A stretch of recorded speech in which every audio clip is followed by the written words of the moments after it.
pun dimundurkan sesaat. Hari ini harus diperhatikan baik-baik. Prosesi kita dari kecil, dewasa, kemudian tua, itu memang disebutkan dalam banyak ayat Al-Quran. Di antaranya Allah sebutkan dalam surah Ar-Rum, surah nomor 30 ayat 54, yang bunyinya Allahul ladzi khalaqakum min dha'fin, thumma ja'ala min ba'di dha'fin quwwatan, thumma ja'ala min ba'di quwwatin dha'fan wa syaiba, yakhluqu ma yasha'u wa huwal alimul qadir. Allah lah satu-satunya yang telah menciptakan kalian dari masa kelemahan. Lemah bisa berarti bermakna sperma pada saat ketemu sama sel telur sangat lemah. Sperma saja pada saat terlepaskan di rahim seorang ibu atau seorang wanita itu masih sangat lemah karena bisa saja membuahi bisa tidak. Dan kalau tidak dibutuhkan maka dibuang oleh si wanita yang menerimanya karena dianggap itu adalah bagian yang kotor. Maka seperti itu kurang lebih gambarannya berarti sangat lemah. Kalau ketemu sama sel telur pun di dinding rahim itu sangat lemah. Masih bisa gugur misalnya. Bahkan pada saat kecil pun bayi sudah lahir juga dianggap masih lemah. Allah mengatakan, Allah lah yang telah menciptakan kalian dari masa prosesi lemah itu. Kemudian Allah jadikan setelah lemah masa penuh dengan kekuatan dan kejayaan. Itulah masa muda yang sudah kita bahas di khutbah sebelumnya. Kemudian Allah mengatakan dan juga Allah lah yang menjadikan setelah masa jaya itu ada masa lemah lagi dan masa tua. Allah menciptakan apapun yang dia inginkan dan dia maha mengetahui lagi mampu mengerjakan apa yang dia inginkan. Begitu juga dalam surah Al-Mu'min, surah 40 ayat 67. Allah SWT juga mengingatkan kepada kita tentang masalah prosesi ini. Huwallazi khalaqakum min turabin thumma min nutfatin thumma min 'alaqah thumma yukhrijukum tifla thumma litablughu ashuddakum thumma litakunu syuyukha wa minkum man yatawaffa min qabl wa litablughu ajalan musamman wa la'allakum ta'qilun. Yang artinya, dialah Allah yang telah menciptakan kalian dari tanah. Maksudnya Nabi Adam alaihissalam dari tanah, ayah kita semuanya. Kemudian setelahnya prosesi pengembangan atau pengembangbiakan manusia melalui tetes sperma yang kemudian berubah menjadi gumpalan darah. Kemudian Allah mengeluarkan kalian dalam kondisi kecil atau bayi. Lalu Allah membiarkan kalian besar menjadi dewasa. Setelah itu kalian menjadi tua. Dan ada di antara kalian diwafatkan sebelum masa tua itu. Ada juga yang dilanjutkan sampai ajalnya tiba di masa tua agar kalian berakal. Makna berakar adalah kalian renungi ini depan mata tanda-tanda kebesaran Allah subhanahu wa ta'ala dari satu sisi. Sisi yang lain jangan sampai luput kalian menyesal seperti orang-orang sebelum kalian yang melewati umurnya sampai meninggal sementara mereka belum menjalankan kewajiban ibadah kepada Allah subhanahu wa ta'ala. Demikian pula dalam surah Al-Hajj surah nomor 22 ayat 5 Allah subhanahu wa ta'ala menyebutkan Ya ayuhan nas Ya ayuhan nasu in kuntum fi raibin minal ba'thi fa inna khalaqnakum min turabin thumma min nutfah thumma min nutfatin thumma min 'alaqatin thumma min mudghatin mukhallaqatin wa ghairi mukhallaqatin linubayyina lakum wa nukiru fil arhami ma nasha'u ila ajalin musamma thumma nukhrijukum tifla thumma litablughu ashuddakum wa minkum man yutawaffa wa minkum man yuraddu ila ardhalil umri likay la ya'lama min ba'di ilmi syai'a. Al-ayah. Artinya sesungguhnya, hai sekalian manusia, kalau kalian ragu tentang hari kebangkitan nanti di hari kiamat, ketahuilah kami kata Allah yang telah menciptakan kalian dari tanah, Nabi Adam alaihissalam. Lalu pengembangbiakan keturunannya semua dari setetes sperma yang berubah menjadi darah dan kemudian menjadi daging yang sempurna dan juga belum sempurna agar kami menjelaskan kepada kalian tentang prosesi penciptaan manusia itu dan kami juga mengatur sesuai dengan yang kami inginkan dalam rahim sampai waktu yang sudah ditentukan. Lalu kami keluarkan kalian menjadi anak kecil, lalu kami juga membiarkan kalian menjadi dewasa dan ada di antara kalian yang diwafatkan di masa-masa itu dan ada di antara kalian yang dikembalikan umurnya sampai sangat tua atau pikun agar dia tidak mengetahui apapun. Kita tahu kalau orang-orang sudah pikun 90, 100 tahun mungkin ya atau lebih daripada itu biasanya mereka sudah tidak tahu namanya, tidak tahu nama anaknya, bahkan sudah tidak tahu lagi apa-apa di sekitarnya. Ini juga termasuk tanda-tanda kebesaran Allah subhanahu wa ta'ala. Ayat yang keempat adalah surah Yasin, surah nomor 36 ayat 68. Subhanallah ayatnya pendek tapi maknanya dalam sekali. Allah Azza wa Jalla berfirman, "Wa man nu'ammirhu nunakkisu fil khalq afala yaqilun." Siapapun yang kami panjangkan umurnya kata Allah, maksudnya sampai pada masa tua, maka kami pasti akan kembalikan ciptaannya seperti awal waktu dia masih kecil. Maksudnya akan melemah semuanya. Jadi sehebat apapun kita mau jaga kesehatan kita, tetap di prosesi masa tua itu, maka akan ada pengurangan penglihatan, rambut sudah mulai beruban, kulit mulai keriput, tulang mulai melemah. Semua itu memang prosesi yang sudah Allah Subhanahu wa taala ciptakan. Walaupun ada orang yang lebih lambat daripada itu. Dan para ulama tafsir membahasakan tentang makna-makna ayat yang tadi sudah kami bacakan.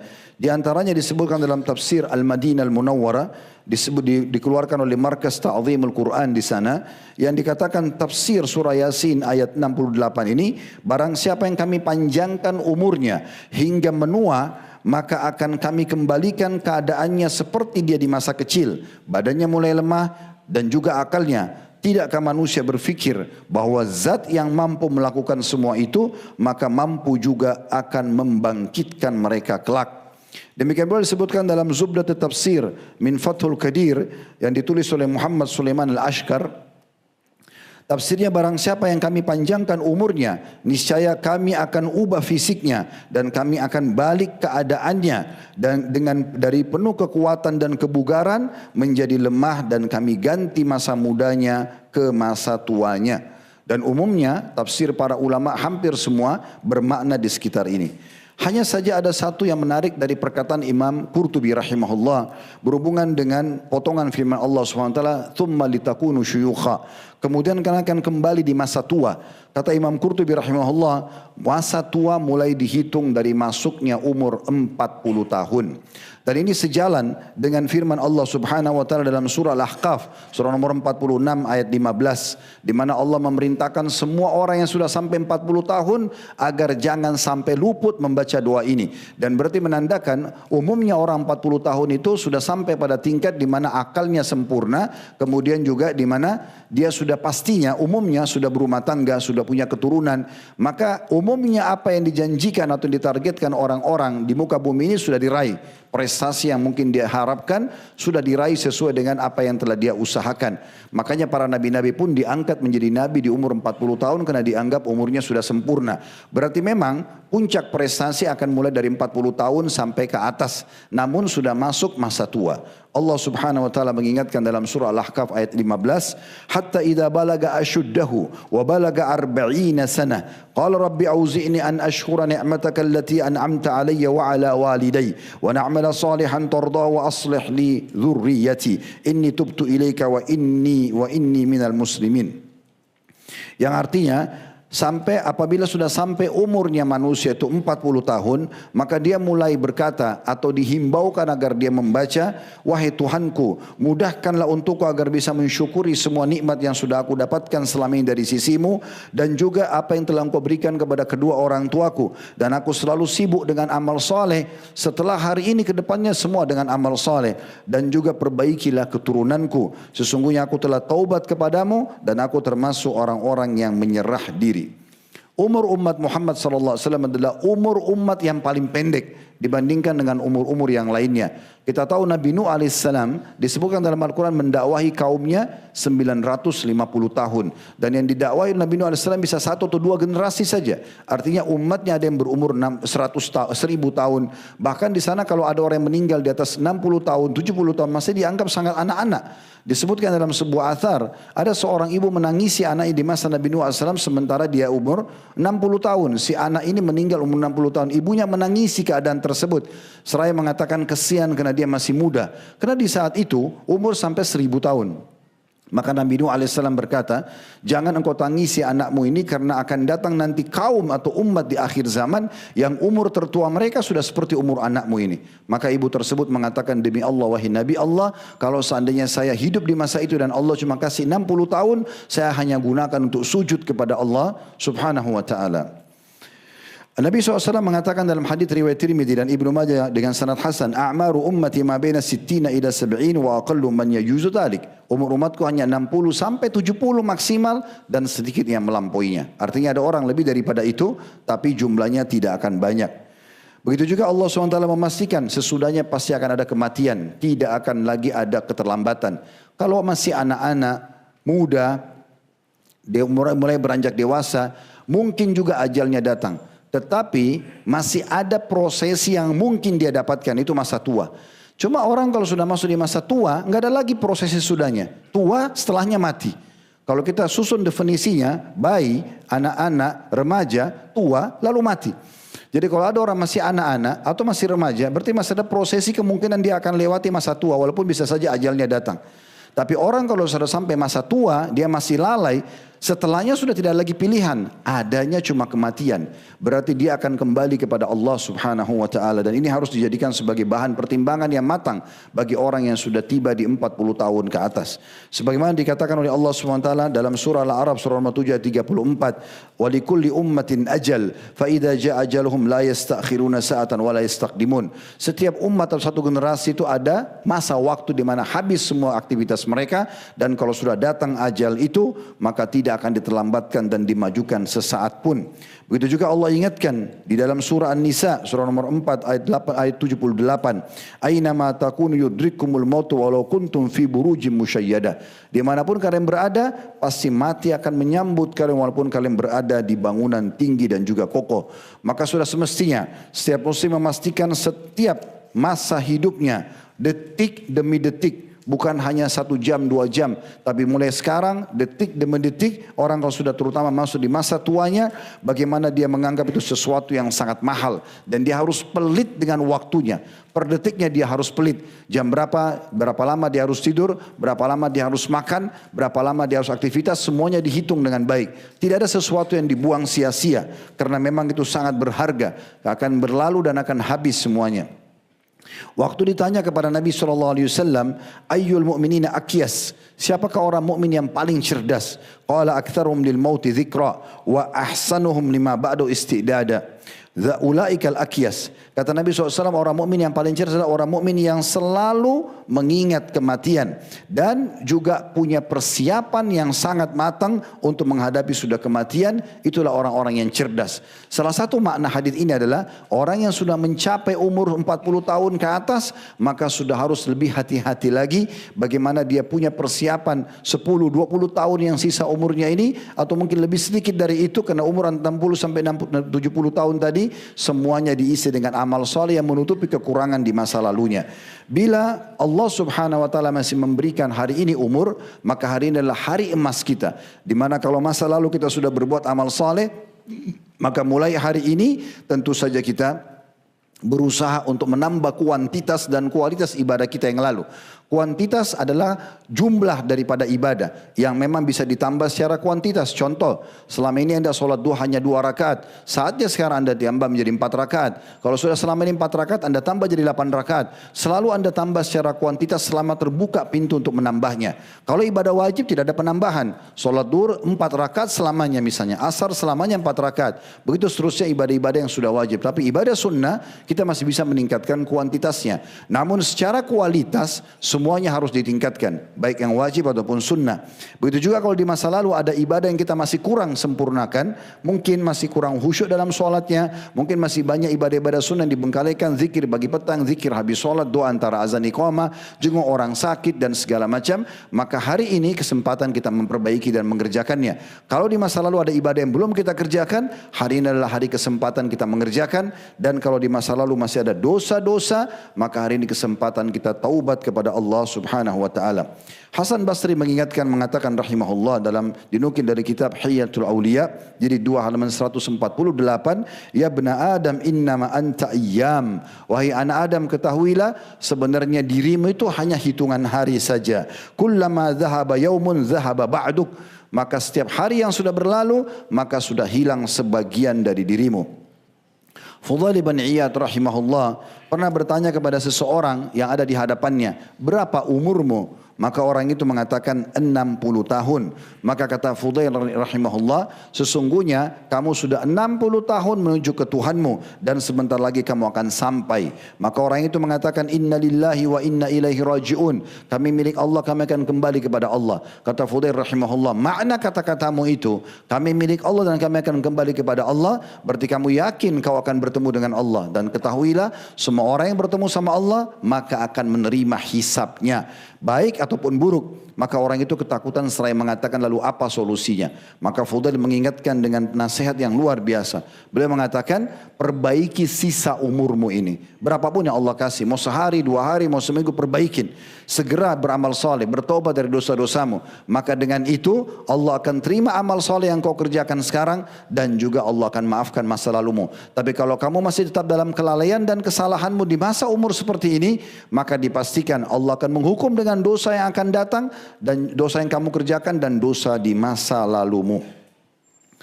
Aun rahimahullah berkata, Inna min anfa ayyamil mu'min lahu fid dunya ma dhanna annahu la yudrik akhirah. Sesungguhnya hari yang paling berharga bagi seorang mukmin di dunia adalah kalau dia berkeyakinan dia tidak bisa sampai di besok hari. Dan ini keyakinan para ulama salaf. Kalau mereka sudah ada di hari seperti kita begini, mereka tanamkan dalam diri mereka, besok saya tidak mungkin hidup.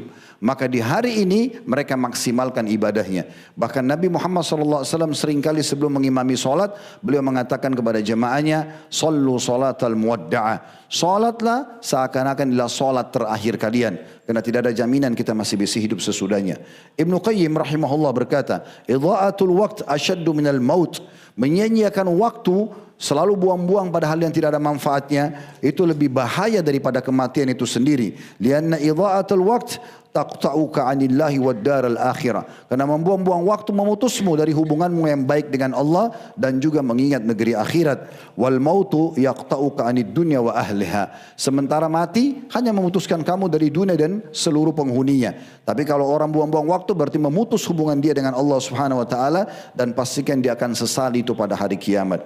Arif Al-Yamani rahimahullah berkata, Inna min i'radillahi 'anil 'abdi an yushghilahu bima la yanfa'u. Sesungguhnya termasuk tanda bencinya Allah kepada seorang hamba justru kalau Allah membuat hamba itu tidak sibuk untuk beribadah kepadanya. Jadi kalau anda merasa masih ada setiap hari anda malas untuk sholat ke masjid, malas untuk puasa, malas zikir, malas baca Quran, malas majid, malas semuanya, maka berarti Allah tidak suka dengan anda. Karena kalau Allah suka maka Allah akan gerakkan hati kita agar kita mau lebih dekat kepadanya. Lalu apa yang saya harus lakukan? Perbanyak istighfar. Perbanyak mohon maaf kepada Allah SWT karena Allah tidak akan mungkin i'rad atau menjauh dari hambanya kecuali hamba tersebut memang dasarnya menjauhkan diri kepadanya atau sering membuka pintu-pintu maksiat. Nabi SAW bersabda dalam hadis yang sangat masyhur, apabila Allah menghendaki kebaikan bagi seseorang maka Allah akan memanfaatkannya. Seseorang bertanya, wahai Rasulullah, bagaimanakah Allah memanfaatkannya? Kata Nabi SAW, Allah akan memberinya petunjuk untuk beramal saleh sebelum meninggal. Lalu Allah mewafatkan dia di atas amal tersebut. Hadis sahih diriwayatkan oleh Imam Ahmad. Ada seorang Arab Badui datang kepada Nabi SAW lalu berkata, ya Rasulullah, dia mengatakan begini, Ayyun nasi khair. Manusia mana yang paling pantas dinilai baik, sempurna, gitu ya. Pantas jadi contoh. Qala man tala umuruhu wa hasuna amalu. Orang yang Allah panjangkan umurnya dan selalu memang sibuk dengan amal-amal kebaikan. Jadi begitu, kalau kita lihat ada orang tua tapi sibuk azan ke masjid, memang dari masa muda dia sudah jalankan itu. Dari masa muda sudah sering puasa Senin Kamis, maka orang-orang ini adalah orang yang paling baik. Berarti Allah memang memilih dia untuk itu. Berarti menandakan memang dalam hatinya juga dia tidak membuka pintu-pintu maksiat kepada Allah Subhanahu wa taala. Orang yang sama bertanya lagi, ayyun nasi syarr? Lalu siapa manusia yang paling buruk? Pantas dinilai orang ini buruk, tidak layak jadi contoh. Qala man tala umruhu wa sa'a amalu.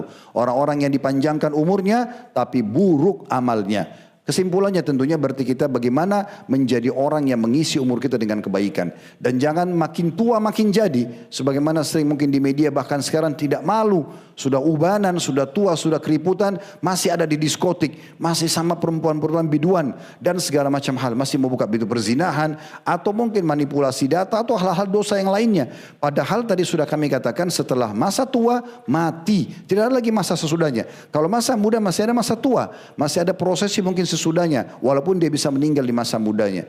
Dan Nabi SAW mengingatkan sebagai penutupan khutbah kita ini, bagaimana beratnya hukuman bagi orang tua tapi terus membuka pintu-pintu dosa. Sebagaimana dalam hadis yang sahih riwayat Imam Muslim dari hadis Abu Hurairah radhiyallahu anhu, beliau mengatakan bahwasanya Nabi SAW bersabda, "Thalathatun la yukallimuhumullahu yaumal qiyamah." Ada 3 golongan yang Allah tidak akan pernah bicara dengan mereka, enggak ada negosiasi lagi. Wala yuzakkihim. Allah enggak akan sucikan mereka, enggak akan bersihkan dosa-dosa mereka di timbangan amal. Wala yanzuru ilaihim. Allah enggak mau lihat mereka. Walahum adzabun alim. Plus disiapkan siksaan sangat pedih buat mereka. Siapa yang begitu luar biasa dari 3 golongan ini? Yang paling pertama adalah syaikhun zani, orang tua tapi masih berzina. Kalau orang muda berzina, walaupun itu dosa besar, ada pemicunya. Syahwatnya lebih besar. Mungkin dia juga belum punya pasangan. Tapi orang tua, umumnya sudah melewati masa-masa ini. Dan untuk apa dia menghabiskan lagi mengikuti godaan syaitan yang akhirnya membuat dia terjerumus. Tidak ada alasan orang tua berzina. Kemudian yang kedua, malikun kadzab. Raja pendusta. Penguasa tapi pendusta. Untuk apa berdusta? Sudah punya kekuasaan. Harusnya dia jujur. Tapi karena dia berdosa sudah punya kekuasaan maka lebih berat hukumannya. Dan yang ketiga, wa'ailun mustakbir, orang miskin yang sombong. Kalau orang kaya sombong ada pemicunya. Tapi kalau orang miskin lalu sombong tidak ada pemicunya, maka Allah Subhanahu wa taala akan menghukum mereka lebih berat walaupun orang kaya yang sombong juga berdosa.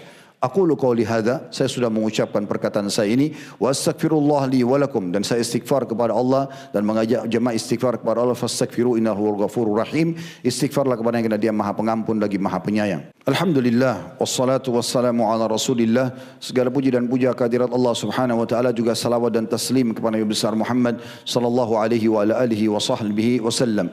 Inilah hari Jumat saudaraku seiman, hari yang paling mulia di muka bumi, hari yang paling baik sejak terbitnya matahari, hari di mana Allah SWT ciptakan Adam, masukkan ke surga, dikeluarkan dari surga, dan juga hari di mana terjadi kiamat pada hari Jumat. Setiap tiba di subuh hari Jumat, maka semua hewan menengadahkan wajahnya ke langit, menunggu apakah trompet sangkakala akan ditiupkan atau tidak. Kalau tidak, terbit matahari, maka mereka akan lanjutkan aktivitasnya. Hari ini adalah hari di mana paling baik orang membaca salawat kepada Nabi SAW.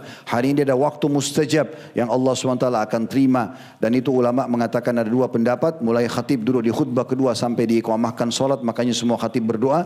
Dan ada juga pendapat yang mengatakan habis asar terbenam matahari. Namun kita mengambil dua-duanya, semoga saja Allah SWT terima doa-doa kita. Dan hari ini kita coba berdoa kepada Allah, semoga Allah menerima doa kita.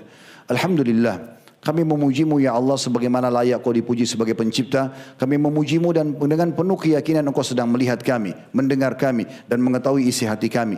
Kami memujimu ya Allah dengan puji-pujian para malaikatmu, para rasul dan utusanmu dan para wali-walimu. Kami memujimu sampai engkau menerima seluruh amal-amal saleh kami dan engkau ampuni dosa-dosa kami. Dan kami mengucapkan salam hormat kami kepada utusanmu Nabi besar Muhammad sallallahu alaihi wa ala alihi wa sahbihi wasallam. Ya Allah, sungguhnya kami berkumpul di rumahmu ini karena ingin menjalankan kewajiban kau bebankan pada kami. Maka terimalah ibadah ini dengan pahala yang sempurna, serta terimalah seluruh amal-amal saleh yang pernah kami kerjakan, wajib ataupun sunnah, kami ikhlas atau kami kurang ikhlas, serta amal-amal yang sedang kami kerjakan dan amal-amal akan kami kerjakan nanti. Berikan dengan balasan yang sempurna dari sisimu ya Allah. Dan ampunilah semua dosa-dosa kami, dosa kedua orang tua kami, seluruh kerabat kami, bahkan muslimin dan muslimat, mukminin dan mukminat yang hidup yang juga sudah meninggal. Ya Allah, sebagaimana engkau lahirkan kami di negeri kami Indonesia ini, maka jagalah persatuan, kesatuan, kemerdekaannya. Berilah petunjuk pada pemimpin menjalankan tugas dan amanah dengan baik, dan jadikan kami masyarakat yang selalu gotong royong dengan pemerintah menjalankan tugas dan amanah dengan baik untuk menjaga kemerdekaan, persatuan dan kesatuan kami. Sebarkanlah Islam di negara kami, jadikanlah kaum muslimin berkuasa, serta siapa menginginkan keburukan bagi muslim, bagi Islam dan bagi negara kami, kembalikan tibu daya mereka pada diri mereka sendiri. Ya Allah, saudara-saudara kami di beberapa wilayah yang sedang tertindas, di Palestina, di Sudan dan banyak wilayah-wilayah yang Engkau lebih mengetahui. Kami tidak punya kekuatan dan daya kecuali dari sisimu ya Allah. Maka kami mohon ikhlaskan niat mereka, terima para syuhada mereka, mulakan Islam di tangan mereka dan tangan kami semua, dan ikut sertakan kami bersama mereka di pahala, baik dengan doa, dengan harta, juga dengan jiwa kami. Dan sebagaimana Engkau satukan kami dalam majlis Jumat ini, maka satukan kami kelak di surga Firdaus tanpa hisab. Rabbana atina fid dunya hasanah, ya Allah berikanlah kami semua yang terbaik di dunia, wa fil akhirati hasanah, dan yang semua terbaik di akhirat, wa qina adzabannar, selamatkan kami dari api neraka, wa adkhilnal jannata ma'al abrar, dan masukkan kami ke dalam surga bersama orang-orang yang patuh. Ya Azizu ya Ghaffar, wa Izar yang Maha Mulia dan Maha Pengampun, ya Rabbal Alamin, Tuhan alam semesta. Wa sallallahu ala nabiyina wa habibina Muhammadin wa alihi wa sallam, walhamdulillahi rabbil alamin. Inna Allah ya'muru bil adli wal ihsani wa ita'i dzil qurba. Allah selalu menyuruh kita berbuat kebaikan, keadilan dan juga berbuat baik kepada sanak kerabat. Wa yanha 'anil fahsya'i wal munkari wal baghi. Allah larang perbuatan mungkar, perbuatan keji dan juga perbuatan pembangkangan. Ya'idukum la'allakum tadhakkarun. Itu peringatan dari Allah, jadikan sebagai prinsip hidup kalian. Fadhkurullahal 'azim yadhkurkum. Ingatlah Allah akan ingat kepada kalian. Washkuru 'ala ni'matihi yazidkum. Syukuri nikmatnya dia pasangkan tambah. Wa la dzikrullahi akbar. Mengingat Allah ada amal yang paling besar. Wa aqimis shalah, dan dirikanlah salat.